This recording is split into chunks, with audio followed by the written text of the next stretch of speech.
Going through some more 2012 election data, I found a disturbing number that was 25% of self-identified evangelical Christians voted for Barack Obama in this election. For a lot of his constituency groups, I can understand why they are a constituency group for him. But amongst evangelical Christians, it blows my mind. So what I have here is four specifically Christians, and very specifically Christians or self-identified Christians who voted for Barack Obama or support Barack Obama. I know I have a lot of secular friends who watch these on Facebook and on YouTube. Just bottom line, this one's not for you guys. This one's specifically for those that self-identify as evangelical Christians. For those that would call themselves brothers and sisters, that support him now, that voted for him, let me just make clear, there isn't a Christian argument for supporting Barack Obama. I know that's really, I say that very clearly, and I'm going to clarify it for you. And then I'm also going to respond to what is the natural, intellectually lazy response, which is, but Republicans, but Mitt Romney. And I'll respond to that at the end so that there's clarity there as well. But here's how I'll start it. If you have found a way within Christian faith to support Barack Obama, what's clear is you have just made up a Christianity. It's not the real one. It's not the Bible Christianity. It's not the Jesus Christianity. It's one you've made up. And that happens a lot with Christians. Christians have made up a Christianity where everyone's supposed to be rich. There are people who call themselves Christians who've made up a Christianity where everyone's supposed to be poor. There are people that call themselves Christians that made one up where Jesus is supposed to be a short-haired teetotaler who has very specific standards that are just like them. People make up Christianity all the time in their own image, and unquestionably, if you are a Barack Obama supporting self-identified Christian, you have made one up. It's not the real one. Let me clarify it with three specific points. Let me start with what you think is your best argument. Many Christians that are on the left side of the spectrum make an economic argument that the Bible says we're supposed to take care of our brother and sister and take care of the poor and the sick and the widowed. James says that. And so therefore, we need to be supporting politicians who are going to take care of the sick and the widowed and the poor. Let's make this really clear. That is a gross, not just misinterpretation, that's a gross misrepresentation of the biblical principle of taking care of the poor, the sick, and the widow.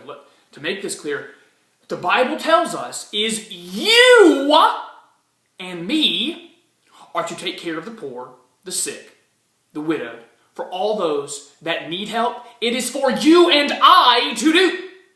When you vote for a politician who's going to use other people's money to do it, it is no credit to you. It is no moral value or virtue to you.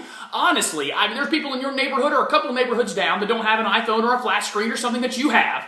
If I walked into your house, took that out of the house, and gave it to the person who doesn't have it, you would rightfully and indignantly call me what I am. A thief.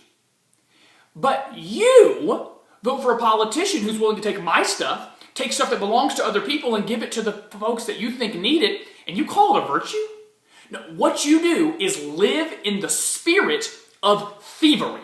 That's what you are at heart. The biblical mandate is for you to do something. It's for me to do something, to go out and help people, not to seek the power, to take other people's stuff, to do a good deed with it, and then call ourselves virtuous for it. You didn't do a good deed there. The good deed came from a whole bunch of other people. You lazily sat there, voted for someone so that they would do something you think is a good deed. Even what you think is your strongest argument, the economic argument, is utterly unbiblical.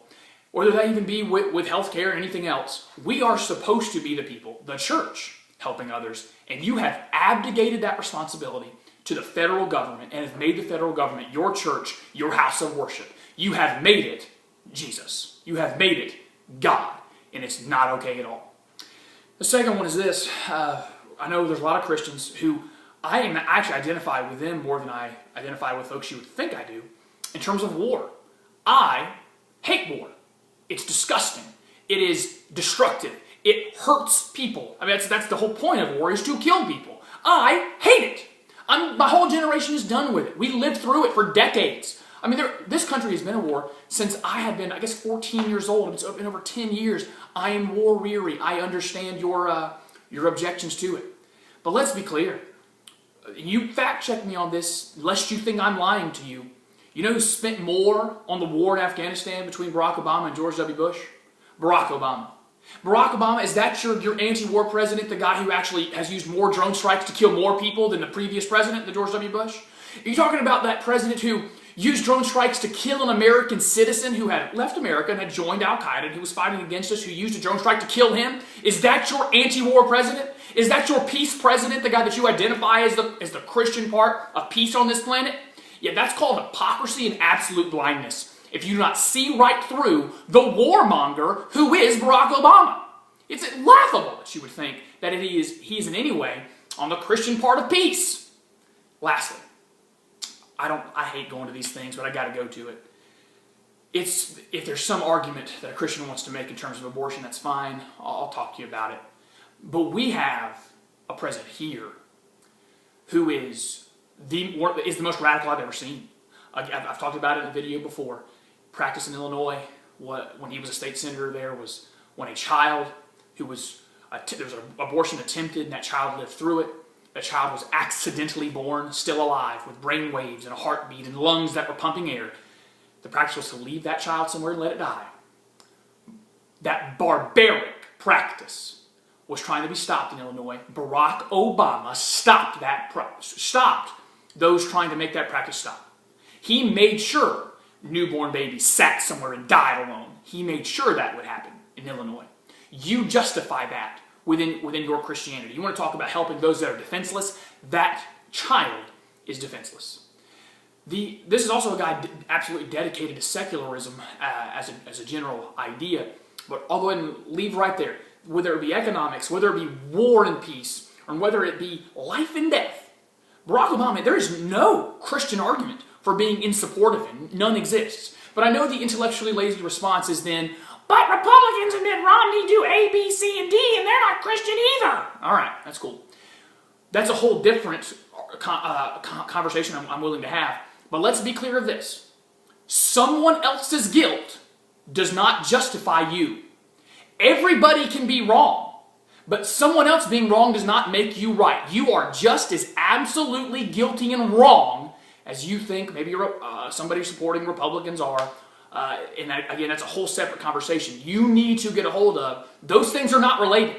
Those things, yes, all of your conservative friends can be utterly wrong, but you are as well. Them being wrong does not justify you. You still sit responsible for your decision as a Christian to support a guy who cannot possibly be supported with any understanding of Christianity more than the Christianity that you have made up, the Christianity you have just created because you like that version of Christianity. Want to make that very clear? Thanks for listening.